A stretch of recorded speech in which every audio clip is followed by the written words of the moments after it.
Obesity, the personal prison. Over 200 million Americans are prisoners.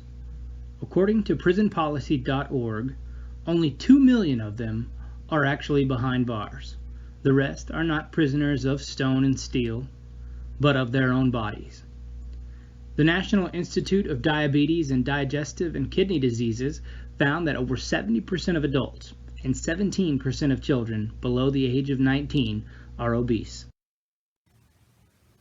We have all experienced dissatisfaction with our body image or overall health. Obesity is literally imprisoning Americans. However, there is a path to freedom. Hello, I'm Nicholas Castillo, Director of Information Distribution for the nonprofit health improvement organization, Health Yourself. Obesity is a major health concern in America, but we can combat this with proper diet, daily exercise, and making healthy choices part of everyday life at an early age. This can be done most effectively simply by replacing 2 high sugar or high calorie content foods per day with a healthy option such as whole fruits or vegetables. And also by adding 1 fun physical activity to your weekly routine. Many think that obesity just means fat or overweight. However, there is a key element that marks when overweight turns into obesity. Without reviewing the body mass index for every weight and body type, we can simply say that obesity is essentially a condition characterized by excess body fat resulting in adverse health conditions. Obesity is a contributing factor to some of the deadliest health concerns, including but not limited to heart disease, hypertension, diabetes, and cancer.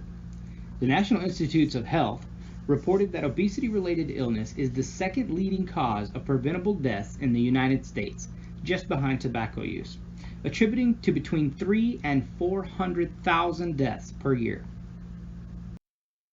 A heartbreaking tale from BBC News tells the story of Satish Appleby's son Sean's obesity-related death at only 18 years of age in 2015. Please take some time to watch a short clip from that interview. Addiction, it took time. Junk food was controlled absolutely because I rationed him. I became kind of a lot more strict. So I rationed him on his food. But I'm not here to badmouth anyone, but he went and bought natural flavored water.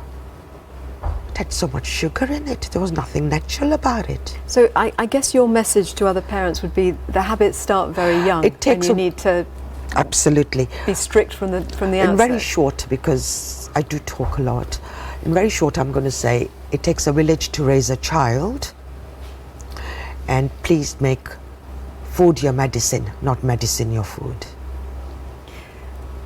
The lifestyle that he adopted, though, is obviously it was quite extreme. He wasn't going out. He was eating. He was bullied at school. He hid behind the computer. He had a beautiful opera voice. When he wanted 50 pounds from mummy, he sang opera for me. You're 2 months after he died. You're coming out speaking about his death. You're desperate, I assume, for something positive to come out of it. Absolutely. I don't want even my worst enemy to go through what I've gone through. I just went to wake him up and he was frozen dead. And to watch all of Sean's story, please check the end of this report for the reference to the BBC interview.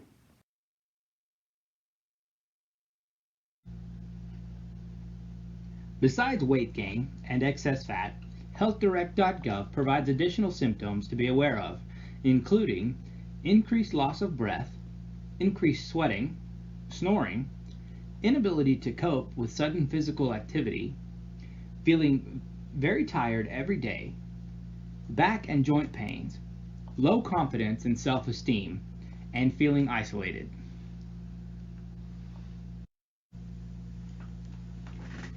The World Health Organization notes that obesity can affect anyone who neglects their nutrition or develops a sedentary lifestyle without addition of exercise.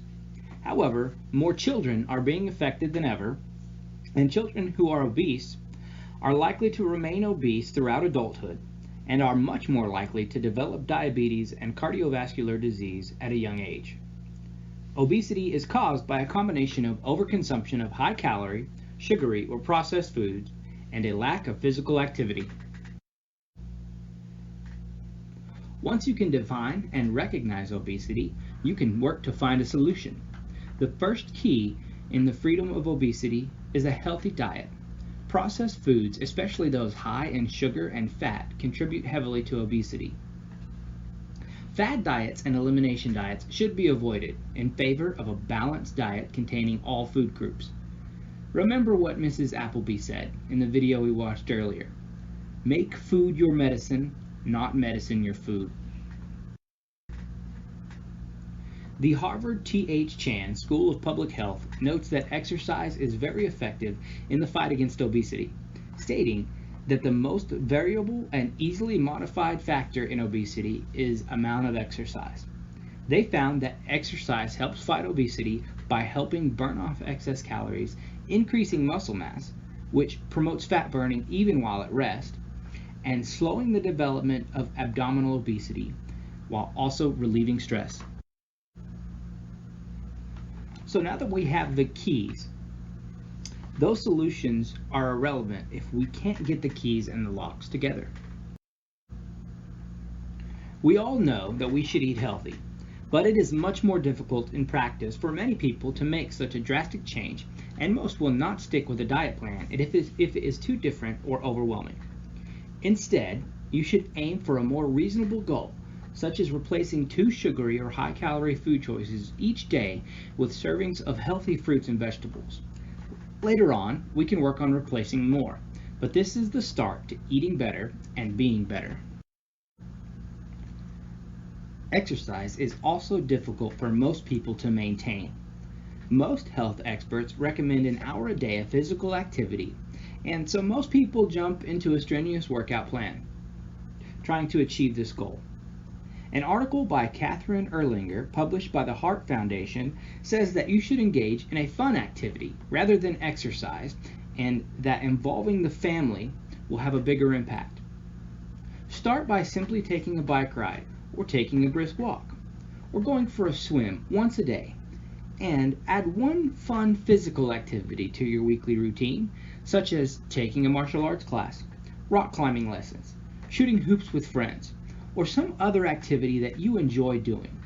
Start there, keep it up, and then slowly increase your activity. It will soon become a lifestyle, and as children go into adulthood with healthy lifestyles, they are more likely to maintain that than they are to shift from unhealthy practices long term. In conclusion, although millions of Americans are in their own self-made prison, they all hold the keys to their own freedom. However, the best way to be free is to stay free. Obesity is caused by a lack of exercise and an overconsumption of sugary and fatty foods. Obesity can be avoided simply by replacing a few unhealthy options each day with healthier choices like fruits or vegetables, and by engaging in one fun interactive activity that you enjoy doing. Don't be a prisoner. You are what you choose. Choose health. Choose freedom.